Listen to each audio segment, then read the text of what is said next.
আসসালামু আলাইকুম। বাংলাদেশ বেতার, রাজশাহী। স্থানীয় সংবাদ পড়ছি মোহাম্মদ শহীদুল হক সোহেল। বিভিন্ন সময়ে হারিয়ে যাওয়া ৩৬টি মোবাইল ফোন উদ্ধার করে মালিকের হাতে তুলে দিয়েছে রাজশাহী জেলা পুলিশ।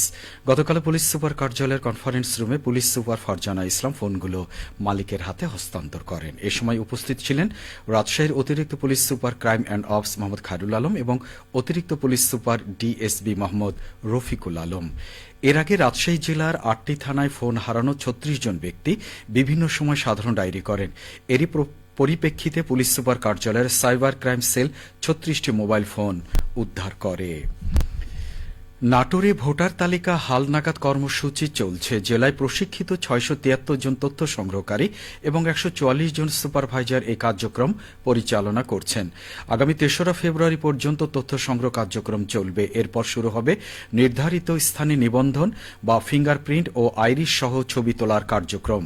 ২০০৮ সালের ১ জানুয়ারি বা তার আগে জন্মগ্রহণকারী ব্যক্তিদের তথ্য ভোটার তালিকা হালনাগাদ কর্মসূচিতে সংগ্রহ করা হচ্ছে। ভোটার হওয়ার জন্য ১৭ ডিজিটের অনলাইন জন্ম সনদ, জাতীয়তা বা নাগরিকত্ব সনদ, নিকটাত্মীয়ের এনআইডি কার্ড, বিদ্যুৎ, গ্যাস বা পানির বিল এবং প্রযোজ্য ক্ষেত্রে শিক্ষাগত যোগ্যতা সনদের ফটোকপি প্রয়োজন হচ্ছে। ভোটার হওয়ার ক্ষেত্রে নিজের এবং পিতামাতার নাম, জন্ম বা শিক্ষা সনদের সাথে হুবহু মিলিয়ে লেখা জন্ম সনদ বা শিক্ষা সনদ অনুযায়ী জন্ম তারিখ, প্রকৃত স্থায়ী ঠিকানা এবং দ্বৈত বা দুইবার ভোটার হওয়া থেকে বিরত থাকতে ভোটারদের উদ্বুদ্ধ করা হচ্ছে। জেলা নির্বাচন অফিসার মোহাম্মদ নজরুল ইসলাম জানান, জেলায় বিদ্যমান ভোটার সংখ্যা ১৫,২৪,৮১৫ জন। ভোটার তালিকা হালনাগাদ কর্মসূচিতে শতকরা ৫% হারে সম্ভাব্য ৭৬,২৪০ জন নতুন ভোটার তালিকায় অন্তর্ভুক্ত হবেন বলে আশা করা হচ্ছে। বগুড়ায় বাংলাদেশ লোক প্রশাসন প্রশিক্ষণ কেন্দ্রের ৭৭তম বুনিয়াদী প্রশিক্ষণ, দারিদ্র্য বিমোচন ও পল্লী উন্নয়ন সংযুক্ত কার্যক্রম শীর্ষ প্রশিক্ষণ শুরু হয়েছে। গতকাল বগুড়া পল্লী উন্নয়ন একাডেমির আইটি ভবনে ৫ দিনব্যাপী এই প্রশিক্ষণ কোর্সের উদ্বোধন করা হয়। অনুষ্ঠানে প্রধান অতিথি ছিলেন পল্লী উন্নয়ন একাডেমির মহাপরিচালক ও অতিরিক্ত সচিব ড এ.কে.এম. অলিউল্লাহ। অনুষ্ঠানে বিশেষ অতিথি ছিলেন পল্লী উন্নয়ন একাডেমির অতিরিক্ত মহাপরিচালক ড আবদুল্লাহ আল মামুন এবং বাংলাদেশ লোক প্রশাসন প্রশিক্ষণ কেন্দ্রের পরিচালক হাসান মোর্তজা মাসুম।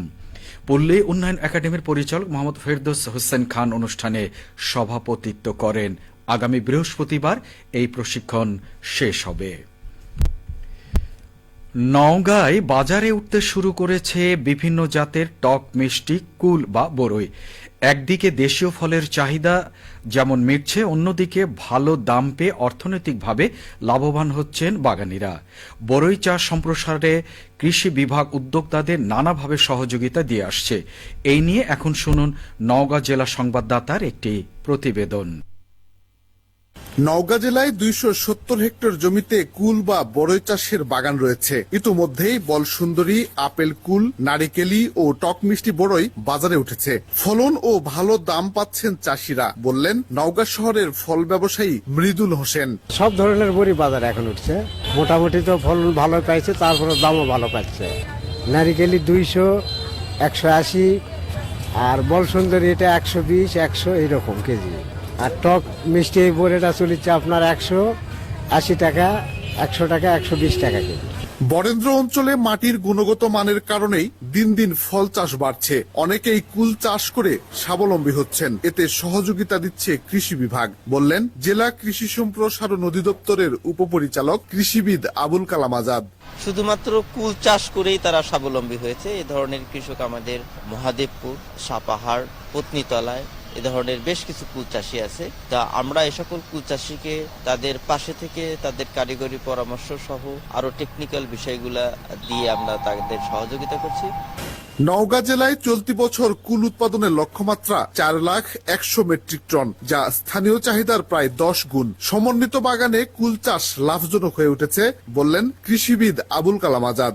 বরেন্দ্র ভূমি, এখানে মাটির পিএইচ কিছুটা অম্লীয়, যার কারণে বিভিন্ন ফলের জন্য এই মাটি উপযোগী। ইতিমধ্যেই নওগাঁয় আম, মাল্টা, ড্রাগন ফলের পাশাপাশি বড়ইয়ের চাষ সম্প্রসারণ হচ্ছে। এবং নতুন নতুন কুল চাষি বা উদ্যোক্তা কুল চাষি তৈরি হচ্ছে। কৃষি বিভাগের হিসেবে চলতি মৌসুমে নওগাঁ জেলা থেকে প্রায় 30 কোটি টাকার কুল বা বড়ই বিক্রির আশা করা হচ্ছে। শফিক ছোটন, নওগাঁ জেলা সংবাদদাতা, বাংলাদেশ বেতার, রাজশাহী। এতক্ষণ কুল বা বরই নিয়ে আমাদের নওগাঁ জেলা সংবাদদাতার প্রতিবেদনটি শুনলেন। সবশেষে আবহাওয়া। আজ দুপুর 12টায় রাজশাহীতে তাপমাত্রা ছিল 22.5 ডিগ্রি সেলসিয়াস। এ সময় বাতাসে আপেক্ষিক আর্দ্রতার পরিমাণ ছিল 47%। রাজশাহী ও পার্শ্ববর্তী এলাকায় আজ সূর্যাস্ত সন্ধ্যে 5:46। সংবাদ শেষ হল। আমাদের পরবর্তী স্থানীয় সংবাদ শুনবেন দুপুর 2:05।